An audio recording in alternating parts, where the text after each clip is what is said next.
Baik Bapak Ibu, bismillahirrahmanirrahim. Kita mulai. Jadi kali ini kita akan bicara tentang bilangan cacah. Jadi kalau kita bicara bilangan cacah, tentu untuk anak kelas bawah ya. Kalau tidak salah itu kelas 3. Kalau kelas bawah itu kelas 1, kelas 2 itu masih bicara tentang bilangan asli ya. Masih bicara dari angka 1 dan 2 dan seterusnya gitu. Nah, tapi kalau bilangan cacah ini tentu ada angka 0 yang siswa itu harus diperkenalkan. Mungkin ada siswa yang bertanya, apa itu angka 0 itu merepresentasikan apa gitu ya kalau benda konkretnya. Nah, tentu Bapak Ibu sekalian bisa melihat-lihat nanti bagaimana cara memperkenalkan 0. Jadi kalau untuk yang bilangan cacah lainnya ya, yang selain 0, tentu kita bisa mulai dengan benda semi konkret. Semi konkret itu artinya misalkan gambar apel, bukan apel aslinya. Kalau apel aslinya itu konkret. Jadi kita bisa bawa benda semi konkretnya. Tapi kalau mau bawa benda konkretnya juga boleh. Saya pernah lihat itu ada guru SD meminta siswa bawa benar-benar bawa buah gitu untuk bisa dipelajari di kelas masing-masing. Tapi ya kasihan juga ya kalau setiap kali belajar suruh bawa buah, bangkrut nanti orang tuanya itu. Maka kita bisa gunakan benda semi konkret, yaitu gambar berwarna. Nah, tentu kita perlihatkan kepada siswa bagaimana si benda semi konkret ini ya, dalam hal ini apel. Dan kita mungkin bisa meminta siswa menyebutkan ya, ini ada berapa gambar apel ini. Ya, ini sebenarnya mengulangi proses pembelajaran mungkin yang ada di TK atau ada di kelas 1 gitu ya kalau kita perhatikan. Tapi tidak ada salahnya untuk sekedar review kemampuan dan sekaligus observasi kemampuan siswa. Oh, 3 itu Bu, atau 3 Pak, gitu. 3 Bapak, 3 Ibu gitu ya biasanya anak-anak gitu. Nah, kemudian kita sambil memperlihatkan juga lambangnya. Jadi kita di sini di satu slide ini memperkenalkan 3 bagian. Yang pertama ada benda konkret atau semi konkretnya, yang kedua nama bilangannya, dan yang ketiga lambangnya.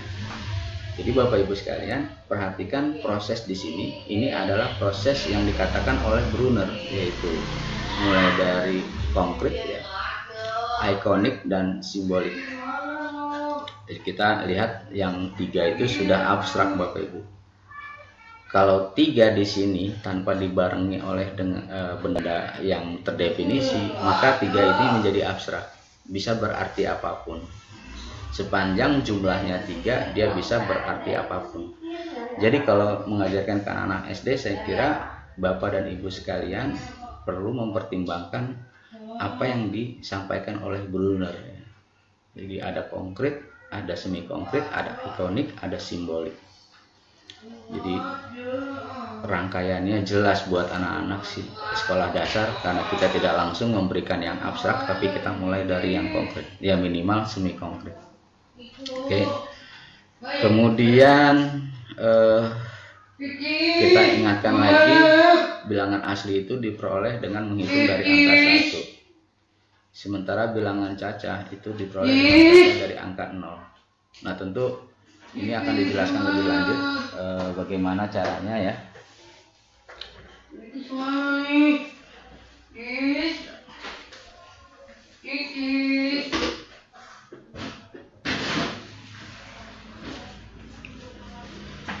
Oke, mohon maaf ini ya, di rumah saya berisik ya. Aduh, ampun deh. Baik, kita lanjut Bapak Ibu sekalian. Nah, terkait dengan nilai tempat dan ketidaksamaan dari bilangan cacah, kita bisa menggunakan contoh konkret ya. Ini kita gunakan uang saja karena ini juga sudah dipelajari di kelas bawah kalau tidak salah, kalau melihat kurikulum yang lampiran KIKD yang terbaru ya, yang di 2014, siswa itu sudah diperkenalkan tentang kuantitas uang ya, tentang kuantitas atau besaran uang. Jadi di sini kita bisa gunakan kembali untuk mempelajari nilai tempatnya. Di yang pertama misalkan di sini kita gunakan uang berjumlah 125.000 ya. Berarti ada uang pecahan 100.000, ada uang pecahan 20.000, ada uang pecahan 5.000, dan masing-masing kita uraikan ya, dan siswa diminta untuk juga membantu. Jadi, angka 1 ini apa maksudnya misalnya gitu. Oh 100.000. Angka 2 di sini apa maksudnya? Oh 20.000. Oh, angka 5 ini di sini apa maksudnya? Oh angka 5.000. Nah, kita pelan-pelan menuliskan. Oh berat, kita tuliskan di papan tulis angka 1 nilainya 100.000. Angka 2 nilainya 20.000. Angka 5 nilainya 5.000 gitu ya. Jadi kita mulai pelan-pelan aja. Nah, selanjutnya Ibu Bapak bisa eksplorasi lebih lanjut dengan lambang bilangan lainnya gitu ya. Tentunya kalau dengan uang pecah, uang itu kan terbatas ya. Tidak ada uang bernilai satuan, misalkan 5 perak, mungkin dulu ada gitu ya, tapi sekarang kan udah nggak ada. Jadi Ibu bisa menggunakan alat peraga, mungkin dengan menggambar di kertas karton gitu ya, dan sebagainya, sehingga terdapat nilai 1. Oke, mungkin itu yang pertama terkait nilai tempat yang tidak samaan. Bapak Ibu, ini penting sekali terkait dengan number sense ya. Jadi ada sebagian orang itu tidak memahami bilangan gitu, sampai dewasa ini kadang-kadang ada yang bermasalah dengan bilangan.